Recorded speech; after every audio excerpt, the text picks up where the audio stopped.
Welcome back to another episode of What the Hell Do I Do With This Stuff in the Box. This is our fruiting bag kit. It contains a small bag of goodies, a 1 kilogram millet bag, sterile of course, with an injection port, a big old bag of CVG, sterile or pasteurized, depending on whether it's sterile or pasteurized. Right, now let's have a look in the small bag of goodies which comes with the box. So in there we've got our stickers, some discount codes and stuff like that for different kind of mates of ours. An elastic band, which you do need to keep. Don't just flick that in someone's face. Some chlorhexidine wipes and some big old gloves, hopefully in your size, and some paper clips as well. And don't throw those away, keep those safe. Right, so I've done a video before on how to inoculate grain, which I'll link to somehow in this video. So here's one we made earlier. And this is basically some oyster spawn that we've been colonising over the last couple of weeks. So Andreas is first going to do the right thing. He's going to put on his gloves. Okay, so once your gloves are on, you're going to take one of your chlorhexidine wipes, you are going to open it up, and you're going to take it out. And then you're going to wipe your hands down. Obviously, we want things to try and be as clean as possible. It's fine to do all this stuff in open air. It doesn't. What you don't want to be doing is having a window open or having, really you want to do this in a closed room, no airflow or anything like that. So give your hands a good wipe down. And wipe down your scissors as well. I forgot to say you do need scissors for this, because unless you're going to tear these bags open with your teeth, which would definitely be a bad idea. So you wipe down your scissors, and now we're going to take another chlorhexidine wipe. I mean, you could use the same wipe, but we're just kind of like, just being extra careful, I guess. So we're going to wipe down the top of the bag where we're going to be cutting, and then we're going to wipe down the top of the fruiting bag as well.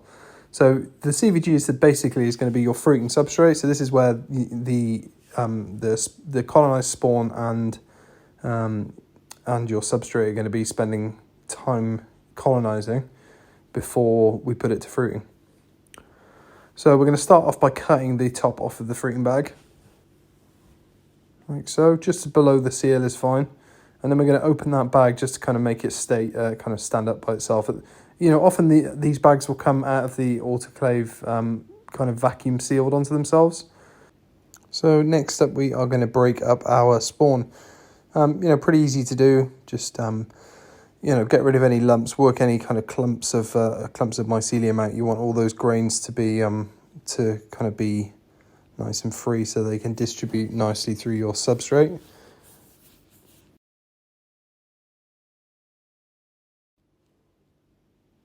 And now what we're going to do is we're going to carefully cut we're going to re-wipe the top just to make sure it's nice and clean. And we're going to cut the top of the bag off just below the seal. Now a lot of this stuff, it seems kind of like it may seem like might be a bit of a difficult thing to do. Essentially what we're doing here is we're breaking up a bag of spawn and we're just dumping it unceremoniously into another bag. There you go. All right, so now our spawn has obviously been emptied into our fruiting bag. Now what we're going to do is we're going to carefully fold down. We're going to fold the gussets in. We're going to fold down just below the filter patch, and we're going to hold on to the bag. So there's a lot of air caught in there. Now we're going to give the bag a really good shake to mix the CVG and the grains up thoroughly. So now they're all, kind of getting to know each other. The more evenly distributed your grain, the quicker the colonisation. What you don't want is, kind of patches where there's no myceliated grain to colonise your CVG.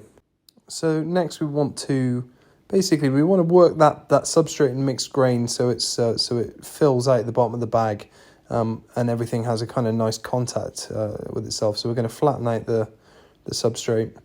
Make sure really work it into the corners to give the bag plenty of surface area. The more surface area that you've got, the more surface area there is for pin sets. So which is what we're after. We want the mushrooms to form on that soil surface. So once everything's been kind of tamped down properly, we're going to double fold. So we're going to fold down twice, about an inch fold, and we're going to take our paper clips, and we are going to, basically we're just going to pin that, reclose the bag. Really simple, double fold to kind of stop any contaminants getting in there, and then we're gonna keep that sealed shut with those paper clips. Right, finally we are going to use our elastic band, and we're going to put it, we're basically going to put it over the top of the bag, roughly an inch from the soil surface. So what this does is it keeps a high CO2 environment down the side of the bag. What we're going to do as well, just to kind of make sure it has good contact with the soil, we're going to kind of create a small indentation as we run our finger around the elastic band. What that's going to do is just make sure that there is, that the bag is well connected to that soil surface, to that sort of subsoil. And that'll stop air from getting down, down the side of the bag, and should help towards preventing side pinning. You will get a few every now and again. Kind of making that indentation with the elastic band is definitely key. And that's it. So now we are going to wait to colonize. So congratulations, you've done the first stage. And now what we're going to do is we're basically just going to keep that bag at 20 to 25 degrees in an airing cupboard might be fine, or just anywhere in your house where you have the radiators on or something. And you're going to allow that to colonize, and it should take sort of up to a week or so to fully colonize. And we'll show the next step soon.